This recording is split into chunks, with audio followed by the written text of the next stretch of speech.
नमस्ते नमस्कार दोस्तों। तो जैसा कि दोस्तों आज है 28 अगस्त, तो आपको पहले ही क्लियर कर दूं कि 28 अगस्त को आपका आरआरसी ग्रुप डी का किसी भी शिफ्ट में कोई भी एग्ज़ाम नहीं है। आपका एग्ज़ाम मंडे मतलब कि 29 अगस्त से आपका एग्ज़ाम फिर से स्टार्ट हो जाएगा। तो दोस्तों ये वीडियो उनके लिए है जिनका कि आगे आगे आने वाले फेज़ों में आपका एग्ज़ाम बाकी है।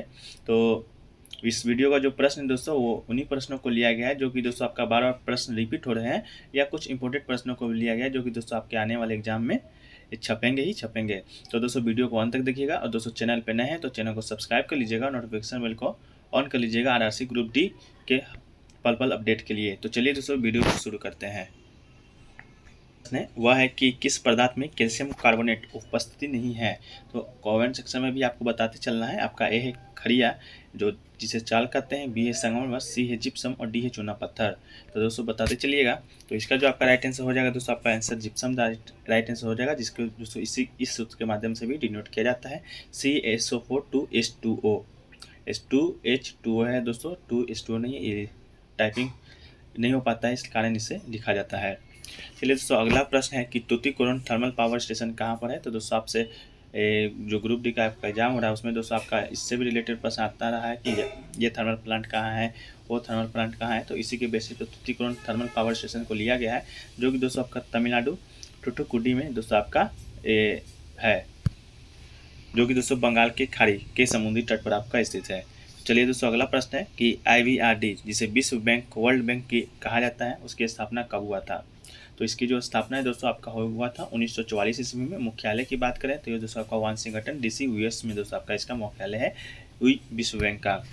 अगला दोस्तों कि WORM की फुल फॉर्म क्या है। तो WORM की फुल फॉर्म की बात करें दोस्तों, तो इसका फुल फॉर्म हो जाएगा राइट वंस रीड मैनी, आपका इसका फुल फॉर्म हो जाएगा।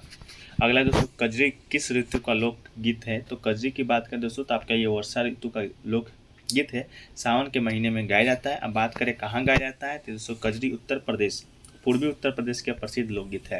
ये दोस्तों आपका उत्तर प्रदेश का लोकगीत है। इसके बाद बात करें दोस्तों शिक्षा किस सूची का विषय है। तो शिक्षा दोस्तों बात ये है आपका समवर्ती सूची का। बात करें दोस्तों भारतीय संविधान में कितने सूची का उल्लेख किया गया है। तो दोस्तों तीन सूची का उल्लेख किया गया आपका। पहला हो जाएगा राज्य सूची, दूसरा हो जाएगा दोस्तों आपका केंद्र सूची, और तीसरा है दोस्तों आपका समवर्ती सूची। समवर्ती सूची की बात करें दोस्तों, तो इस पर जो इन विषय में जो विषयों का उल्लेख किया गया, उस पर जो कानून बनाने का होता है वो केंद्र राज्य दोनों का होता है। और राज्य सूची में दोस्तों कानून बनाने का अधिकार सिर्फ राज्य सरकार को है। केंद्र में दोस्तों आपका एक जो आपका केंद्र सूची में है, उसमें दोस्तों कानून बनाने का अधिकार केंद्र सरकार को ही होता है। अगला दोस्तों की प्रस्तावना की भाषा और समवर्ती सूची का प्रावधान कहाँ से लिया गया है। तो आपका ऑस्ट्रेलिया के संविधान से लिया गया है। अगला दोस्तों समवर्ती सूची में कुल कितना विषय है। तो दोस्तों 52 विषय आपका हो जाएगा। जैसे में आपका शिक्षा का जो विषय है वो आपका समवर्ती सूची है। अगला दोस्तों जीवन जीने का अधिकार किस अनुच्छेद में वर्णित है।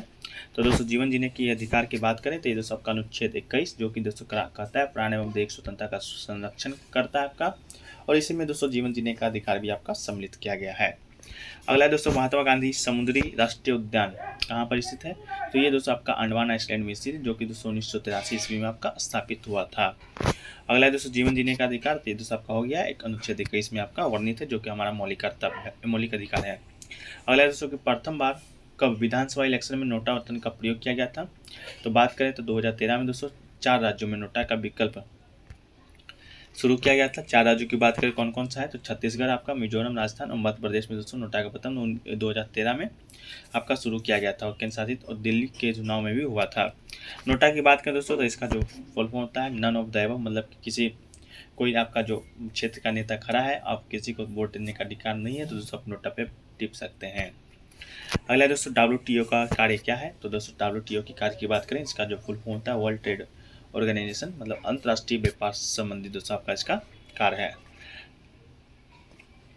अब बात करें दोस्तों WTO का फॉर्मेशन कब हुआ था। तो 1 जनवरी 1995 को आपका इसका स्थापना हुआ था, और हेडक्वार्टर कहाँ है। तो जिनेवा, जो कि दोस्तों स्विट्जरलैंड में पड़ता है, इसका हेडक्वार्टर है। अगला दोस्तों national commission of schedule caste का चेयरमैन कौन है। तो दोस्तों national commission of schedule caste की बात करें तो इसका जो चेयरमैन है दोस्तों आपका श्री विजय सांपला जी आपका इसके चेयरमैन है। अगला दोस्तों त्रिस्तरीय पंचायत का गठन किस समिति की सिफारिश पर किया गया था। तो पंचायतों से दोस्तों आपका हर एक शिफ्ट में एक प्रश्न आपका पूछे जा रहे हैं, इसी के बेसिस पर ये प्रश्न को लिया गया है।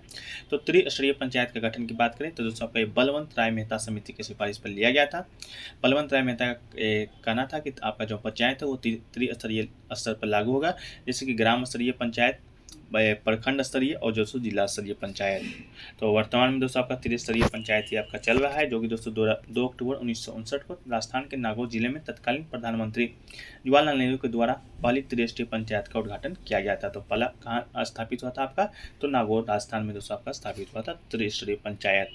अगला दोस्तों भारत में सर्वप्रथम सांकेतिक मुद्रा का प्रचलन किसने किया था, तो बात करें दोस्तों सांकेतिक मुद्रा का, तो इसका जो प्रचलन है वो 1329 से 30 ईस्वी में मोहम्मद बिन तुगलक के द्वारा दोस्तों आपका इसका प्रचलन किया गया था। अगला दोस्तों डायलिसिस का प्रयोग किस कृत्रिम अंग के रूप में किया जाता है, तो ये दोस्तों आपका डायलिसिस किडनी का जो कृत्रिम अंग है दोस्तों उसी के खराब हो जाता है, तब डायलिसिस का उपयोग किया जाता है। अगला दोस्तों कि make in India logo a lion made of किससे, तो ये दोस्तों आपका चक्र दंत दोस्तों आपका बिल्कुल राइट आंसर हो जाएगा। अगला दोस्तों कि प्रधानमंत्री श्री नरेंद्र मोदी ने 25 सितंबर 2014 को मेक इन इंडिया कार्यक्रम का शुरुआत किया था, तो ये भी आपको याद रखिएगा कि मेक इन इंडिया का कार्यक्रम कब स्टार्ट हुआ था, तो 25 सितंबर 2014 ईस्वी को शुरुआत किया, जिसमें भारत के महत्वपूर्ण निवेश एवं निर्माण संरचना और अभिनव प्रयोगों के वैश्विक केंद्रों के रूप में बदला जा सके। अगला दोस्तों कि फरवरी 2021 में भारत की प्रथम डिजिटल यूनिवर्सिटी का उद्घाटन किस राज्य में किया गया है, तो फरवरी 2021 की बात करें तो भारत का जो प्रथम डिजिटल यूनिवर्सिटी का उद्घाटन है दोस्तों आपका केरल मांगलापुरम में किया गया है, तो आपका केरल मांगलापुरम राइट आंसर हो जाएगा। इसके अलावा दोस्तों कि एशिया महाद्वीप के बाहर सबसे ऊंचा पर्वत शिखर कौन सा है, तो एशिया महाद्वीप के बाहर की बात करें तो दोस्तों माउंट एकांगुआ, जो कि दोस्तों उसका ऊंचाई है 6961 किलोमीटर, ये एशिया के बाहर सबसे ऊंचा आपका पर्वत शिखर है, जो कि दोस्तों अर्जेंटीना में पड़ता है। अर्जेंटीना जो कि दोस्तों दक्षिण अमेरिका का एक देश है। इसके बाद करें विश्व की सबसे सर्वोच्च शिखर का, ये दोस्तों आपका माउंट एवरेस्ट है, जो कि नेपाल में पड़ता है, जिसका ऊंचाई दोस्तों की बात करें तो 8848 मीटर इसका ऊंचाई है। अगला दोस्तों वनडे इंटरनेशनल में 3 दोहरा शतक लगाने वाला एकमात्र खिलाड़ी कौन है, तो ये दोस्तों ये नाम से आप भी प्रचलित होंगे। ये दोस्तों भारत के जो कप्तान है आपके रोहित शर्मा, आपके वनडे इंटरनेशनल में 3 दोहरा शतक लगाने वाले पहले खिलाड़ी हैं। अगला है दोस्तों कि 7 कार्यक्रम किससे संबंधित है, दोस्तों 7 कार्यक्रम की बात करें तो दोस्तों मानव पूंजी परिवर्तन के लिए साधनीय कार्रवाई हेतु 7 कार्यक्रम 2 मुख्य क्षेत्रों में शिक्षा और स्वास्थ्य और 3 रोल मॉडल राज्य बनाने पर ध्यान केंद्रित करता है। और 7 का जो फुल फॉर्म देखें तो दोस्तों sustainable action for transforming human capital इसका फुल फॉर्म हो जाएगा। अगला दोस्तों प्रकाश का जो नीला रंग है वो नीला क्यों दिखाई देता है, तो दोस्तों आपका जो इसका राइट आंसर हो जाएगा प्रकाश के प्रकीर्णन के कारण दोस्तों आकाश का जो रंग है वो नीला दिखाई देता है। अगला दोस्तों की पृथ्वी का घूर्णन गति के कारण कौन सा बल उत्पन्न होता है, जिसमें पवन अपनी मूल दिशा में विक्षेपित हो जाती है, तो दोस्तों आपका कोरियोलिसिस बल आपका बिल्कुल राइट आंसर हो जाएगा। अगला दोस्तों की सबसे पहले किसने बताया था कि परमाणु में इलेक्ट्रॉन के कण धनावेशित कणों में धंसे रहते हैं, तो ये दोस्तों आपका जे थॉमसन के द्वारा प्लम-पुटिक सिद्धांत के द्वारा आपको बताया गया था, जो कि दोस्तों 1904 में आपका हुआ था। तो परमाणु में इलेक्ट्रॉन का कण धनावेशित होता है, यह आपका जे थॉमसन के द्वारा बताया गया था। का इम्पोर्टेंट प्रश्न जो कि दोस्तों आपका ग्रुप डी के एग्जाम के लिए बहुत ही महत्वपूर्ण है। तो वीडियो कैसा लगा दोस्तों कमेंट सेक्शन में बताइएगा। अच्छा लगा तो वीडियो को लाइक जरूर कीजिएगा और दोस्तों में अधिक से अधिक शेयर कीजिएगा। और दोस्तों चैनल पर नए हैं तो चैनल को सब्सक्राइब कर लीजिएगा। इसका जो पीडीएफ लिंक है वो दोस्तों हमारे टेलीग्राम चैनल पे मिल जाएगा। टेलीग्राम चैनल का लिंक डिस्क्रिप्शन बॉक्स में दिया रहेगा। तो मिलते हैं दोस्तों नेक्स्ट वीडियो में, जब तक के लिए जय हिंद जय भारत।